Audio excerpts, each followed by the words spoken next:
Hey, so recently after a very long time playing this game, I hit Diamond for the first time.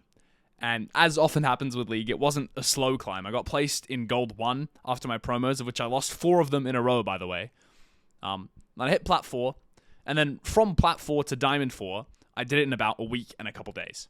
And I wanted to make a video that talks through how it happened, and give you some advice that I have from playing as much as I did. I played about 50 games, which, to be fair, is not that many. I held a consistent 70% win rate all the way to Diamond. Had a couple massive streaks in there. I was playing 3-man champions, and I just want to talk about a couple of the things that I think would be really useful for your own climbs that I learned while I was climbing up. Obviously, I've still got a long way to go. Diamond's no means, it's no master, it's no GM, right? It's piss low according to a lot of people, but there's a lot of things that I think would be helpful. Just as someone who's in Emerald for a long time. So there's 2 main things I want to talk about in this video. The number one is mentally, the mental aspect of the game, because I believe fundamentally League is mostly mental, and that if you have the right mentality about the game, all of the mechanical stuff will come afterwards. I want to talk about that. I think it's going to be applicable for everyone who listens to this video, whether you're a top laner, support, mid laner, whatever the fuck you play. And then the second thing I want to talk about is going to be much more specific, because most people don't play the champs I play, but it's going to be about the fundamentals that I used, and the mechanics that I used, and some of the tips and tricks that I did almost every game to take me there. So let's start with the mental section. And to preface this, I want to just make it clear. I've been in Emerald for 2 years, right? I was hardstuck Emerald for 2 years. And so I've seen some shit. Like, I've seen some shit. Like, there's some shit that I've seen. And it's bad. A lot of it is bad. And I can totally understand where you're coming from. Like, League, particularly when you're trying to take it seriously, trying to play a lot of games in a day, you do encounter some things. You do encounter some individuals. But I want to talk about not just that. I'll talk about how you deal with that in a second, because I think it's a very important part of the climb, particularly as you start getting, like, obviously it exists in every rank, but it was when people start taking it more seriously, people get mad. They get mad easy. Although I have watched some Iron games, and there's some freaks in those. But I want to talk about that, and I also want to talk about what a healthy relationship with the game looks like, because I think that, and this is cliche, but I'll talk more about it in a sec, but I think that having fun is a really important part of being good. I don't think it's possible to be good without having fun. And I'll talk about how to deal with, or at least how I deal with, when you get certain individuals on your team who should be in a therapy session and should not be playing League of Legends. I'll talk about a couple things. So, thing number one was having a healthy relationship with the game. What does this mean? What does this look like? Well, personally, I believe that what a healthy relationship looks like is 2 things. The first thing is having fun whenever you play it. It's a very important part. What I mean by this is that when you are not having fun, you can very easily get into negative cycles. So let's say the classic example is you're playing against Warwick top, which is extremely tilting to play against, and you have every right to be grumpy about it, okay? He solo kills you at level 3. You get grumpy. Grumpy decision leads to, fuck, I need to make it back. I need to kill this guy. I need to kill this prick. Like, he's so shit. He's playing Warwick top. It's a crutch. I need to kill him. And then you run back into lane, you hear Shinshin TP, you sprint him down, he's fucking 10 HP, he pops barrier, pops exhaust because he's playing barrier exhaust because he's a freak, and he one-taps you, right? Now you've died twice, you have no TP. This is obviously a stupid example, but what I mean by it is that when you're grumpy, the decisions you make are significantly less precise. So I think in order to have a healthy relationship with the game, when you load onto Summoner's Rift, the number one thing that matters is that you have a big grin on your face, and you don't give a fuck about the outcome of the game. Obviously not entirely possible to do. Everyone cares if they win or lose. But the number one priority when you're playing is to individually do well, to improve yourself, to focus on what you know you can do in the game, and to not really care if shit goes bad. This is not to say that when something goes bad, you go, oh, well, move on. This comes into thing number 2. Thing number 2 is that when something goes bad, instead of the reaction being like, fuck, shit, right? What the reaction needs to be is very simply, what happened? Why did it go wrong? So one of the habits that I developed that, you can see my mouse cursor on the screen, I'm very sorry. I'm going to point this out to you. Do you see that? Fuck you. There it is. Anyway, one of the habits that I developed from playing a lot and from trying to improve was that whenever I got into a situation in the game, let's say Hishinshin TP'd back on Warwick top, where I felt like I've done something wrong, or I felt like I could have done something better, what I would do is after the game, I don't want to review for like 10, 15 minutes because I want to press queue up again, right? And I don't recommend, I think if you're in the habit of going and downloading the replay and watching like 10 minutes of your own gameplay after every game, I think it's quite a destructive habit because I think you should be spending most of your time playing. You shouldn't be thinking too hard about what's going wrong here or there. But I think if you get into a situation where you're like, hey, I didn't know what to do here, it's very important to be curious about that. Have a smile on your face, be like, okay, I didn't know what to do here. I'm going to jump into the review for literally 2 minutes and think about what I could do without the pressure of the game running me down, right? So the two things that go into having a healthy relationship with the game is being curious about what goes wrong when shit goes wrong instead of being grumpy about it. And then also when you load onto the Rift, having a non-grumpy mentality, being like coming in and being ready for your jungler to fucking sprint it. And to instead of like being like, oh, the Zac needs to fucking beep, fucking do that shit to himself. Sorry, YouTube. You need to have the opposite mentality, which is like, oh, this Zac is like, he's Garbo, but this is a challenge. This is gonna be fun. Like, I need to work on myself here. Like, in order to carry this game, I need to work on myself, and not to care if you lose it and then be like, oh, I just didn't carry hard enough, right? You need to have that mentality instead of the mentality of like, fuck, shit, right? That's the two big things I want to be curious, have fun with it. And there's one more thing that's super helpful that you need to do.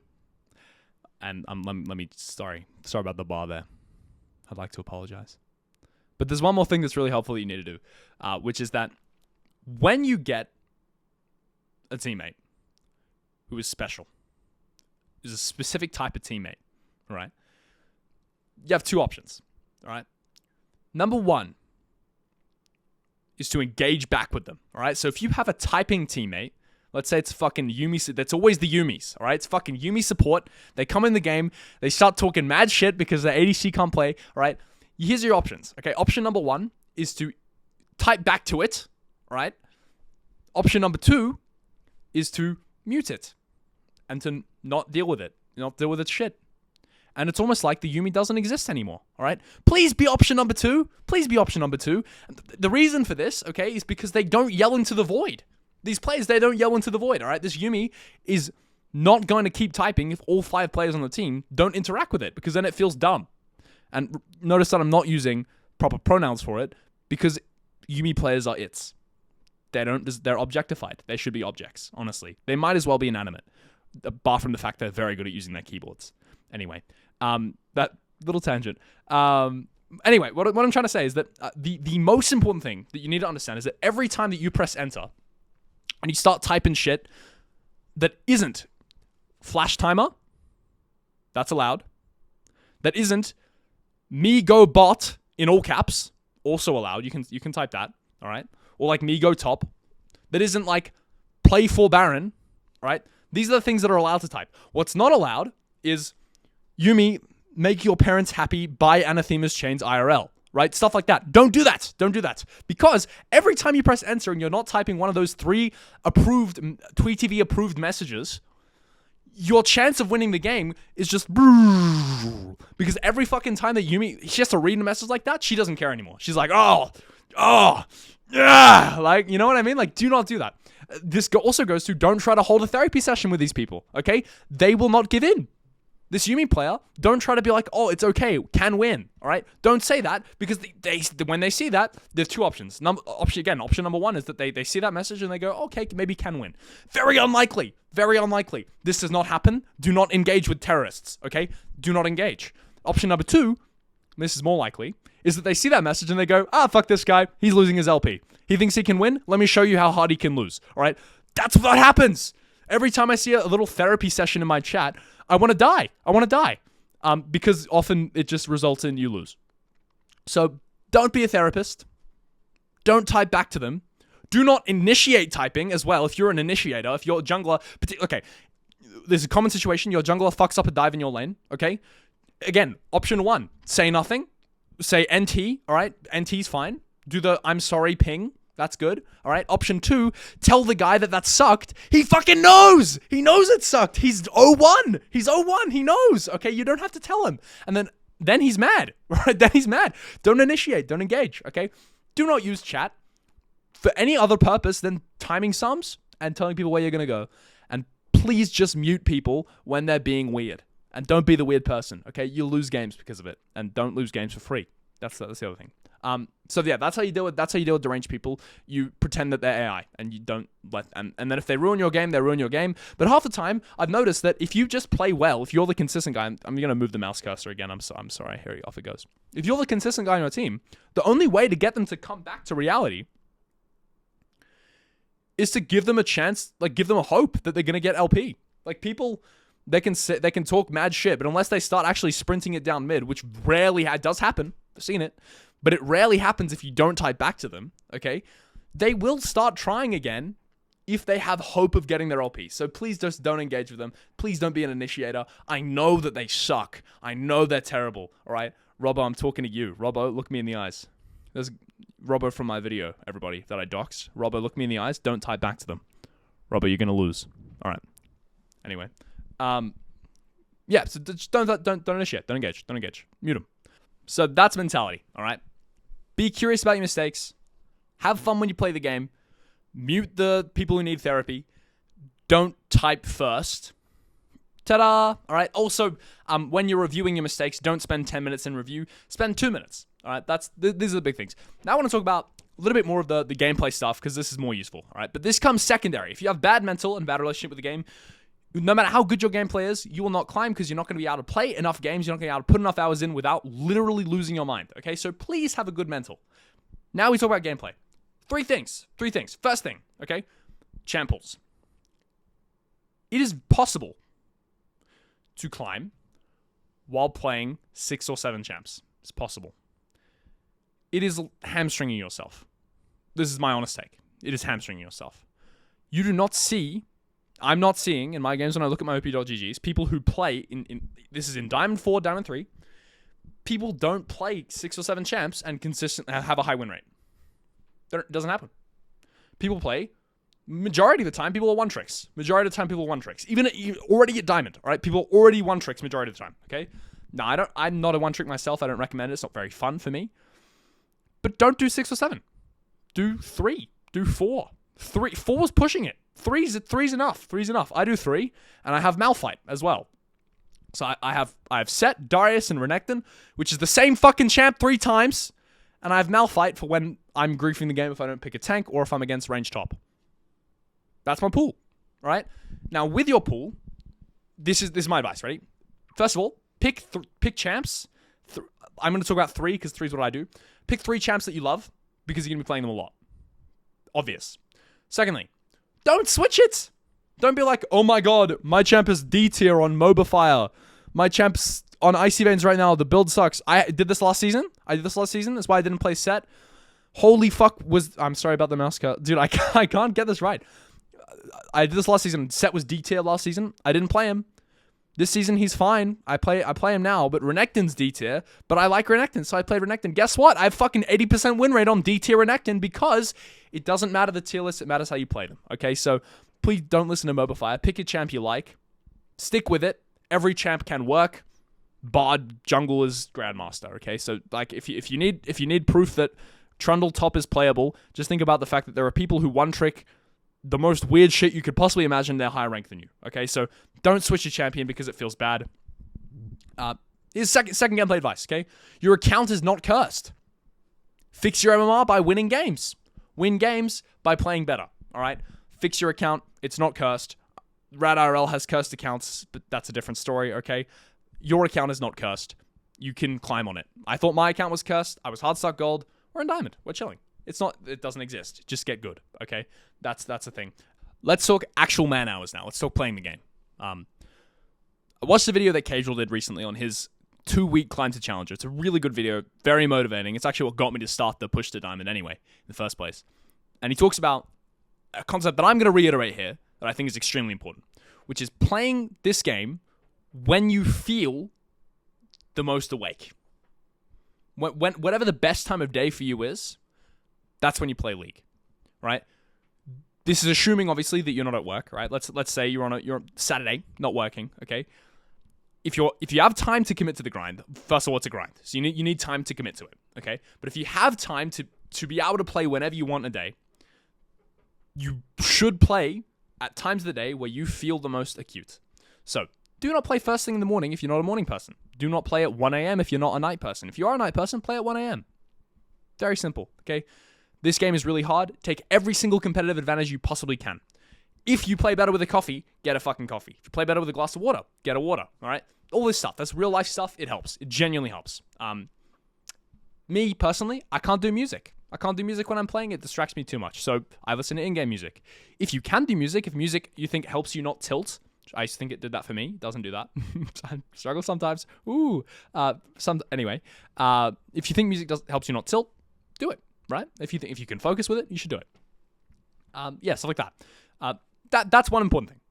Second important thing when it comes to actually putting in the hours is talking about, well, when do I stop, right? Let's say I've got 12 hours in a day to play League. This is true. It is unhealthy to sit down and not leave your chair for 12 hours and play League all day. When should you stop? My answer is, first of all, let's say you're committed to the grind, okay? That means you are going to play a lot and you're okay with that. You've made this decision, all right? So let's take it, whether or not it's healthy out of it. Do some exercise, guys. Get outside. But let's take whether or not it's healthy out of it. Let's just talk about optimally for grinding. What is the best time to stop playing? And when should you play? Personally, I will stop playing when I feel like I'm playing badly, and I'll keep playing if I feel like I'm playing well. It's that simple.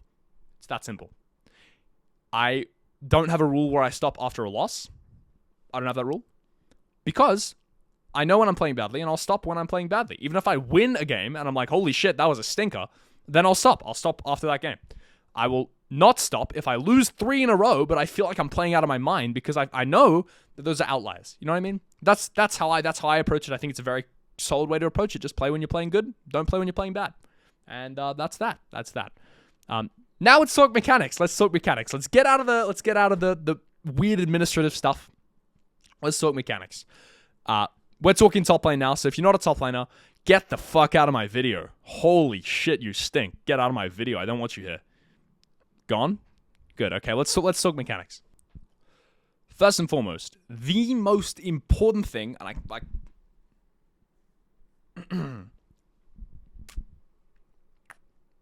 sorry. The most important thing, and I cannot reiterate this hard enough, is matchup knowledge. It's the most important thing, right? There's matchup knowledge here, right? Out of the fucking frame. Fundamentals here. Everything else, all right? Alois would have it the other way around. I have it this way around. My theory on it is that fundamentals, and when I'm talking fundamentals, here's what I'm talking, okay? It's just so I'm being as clear as possible. We're talking wave manipulation. We're talking trading patterns. We're talking reset timers. We're talking translating leads. All of that stuff, okay, is not possible without champion mastery and matchup knowledge. It's not possible. So, let's say, let me explain my point. I have a very good understanding of I have a very good understanding of how to do a 3-wave crash. I know why I want to do a 3-wave crash, all right? Obviously, it's a little bit less good in Season 15, but fuck it. 2-wave crash, okay? 2-wave crash is all that anyone does now because 3-wave crash has been deleted because Cannon is on the 3rd wave. Whatever, okay. 2-wave crash is what we do. 2-wave crash is the best thing you can do in Season 15 most of the time. So let's say we have a good understanding of how to do a 2-wave crash. We know to hit the minions pretty fast, but not too fast. We know to trade with our opponent to zone them off the wave, all right? But the matchup is we're playing Garen and the enemy's playing Darius. And we come into the game and we're thinking, all right, I'm going to do a 2-wave crash. What happens is you walk up, you try to fucking get priority in the wave, you E-start, right? You try to spin on the wave, and then Darius presses Ghost and fucking one-taps you, all right? That's an int. That's a feed. And it comes from having good fundamental knowledge, but not having good enough matchup knowledge to understand what fundamentals to choose to implement. So, what does this mean? Study. When you are, you gotta eat and sleep this game if you want to get good, right?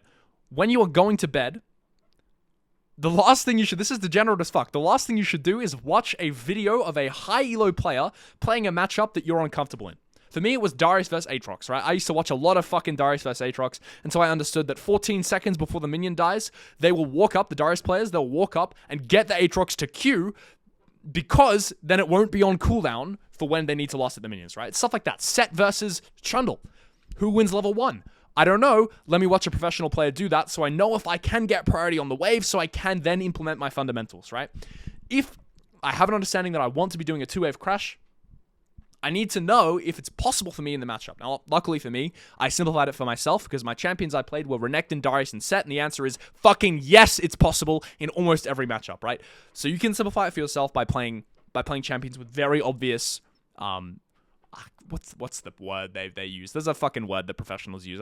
It's like reference points, very obvious reference points, right? You can use a champ like that, where Darius, Sett, and Renekton, their reference points is at level 1, you're really strong. At level 2, you're really strong. At level 3, you're really strong. Actually, you're actually really strong for the entire fucking laning phase. That's the champs I chose. That's their reference points, right? It's a little bit more complicated than that. But for me, I made it simple for myself. I know that in almost every matchup, I can do a 2F crash if I want to. For me, the mastery came in through like, hey, in this matchup, do I want to trade heavily on the 2F crash?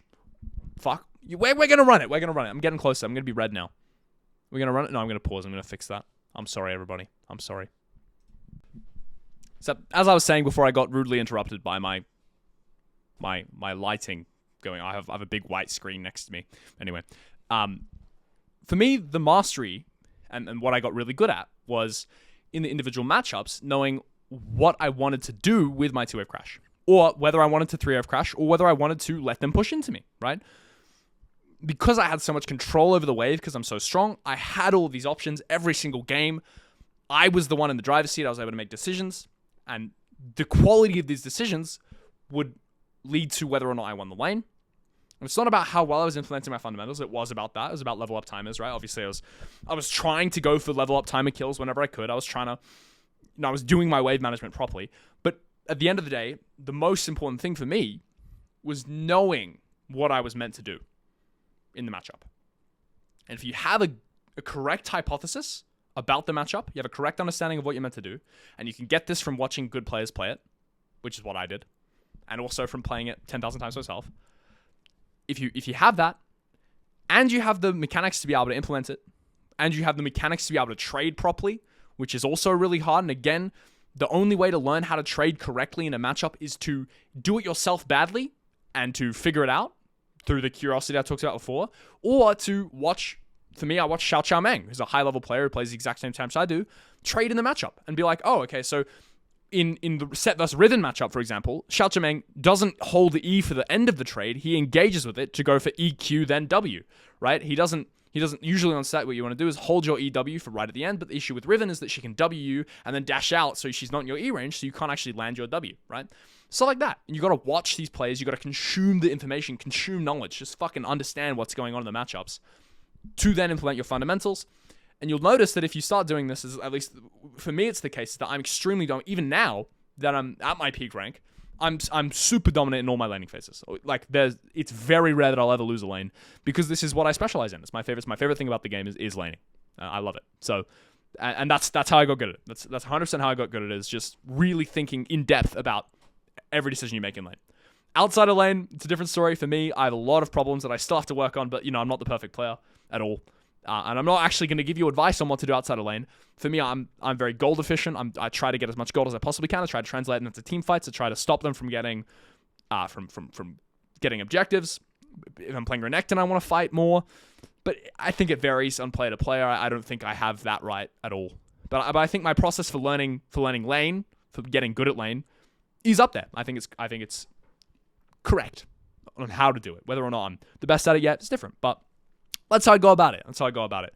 Make sure you're very curious about the matchups. Make sure you have master in your own champions. This is what I mean. You cannot play like 6 champs in top, because the hours you'd have to put in to understand these matchups on the level that you need to be able to understand them in order to consistently win is fucked. It's fucked how much hours you'd have to put in. So you're not just gonna be a prodigy and understand how to play every matchup, right? So you got to put the hours and get the mastery on the champs and consume knowledge.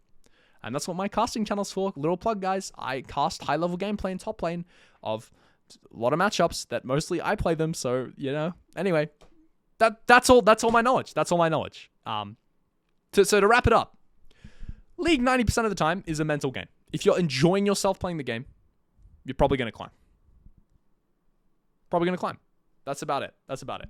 Make sure you're enjoying yourself. Make sure that manifests as being curious about what to do, about when you make a mistake, you're not angry about it, you're having fun, you're being like, okay, how can I improve on this? Make sure that when you get asylums, like teammates who need to be in fucking mental asylum or the fucking Arkham Asylum from Batman, when you get them, make sure you know what to do with them. Make sure you're not just trolling the game, typing back to them. Make sure you're not that teammate in the first place. Okay, please don't be that guy. Never really FF. I'm not a huge never FF guy, but I FF less than most people, I would say. I will FF some games. I'm not as apt, but try not to FF. The mentality on it, again, similar to Cadrel. I didn't talk about this earlier. In the Cadrel video, he does a very, very good job explaining this. If you have a game that's lost, it's minus 20. Okay?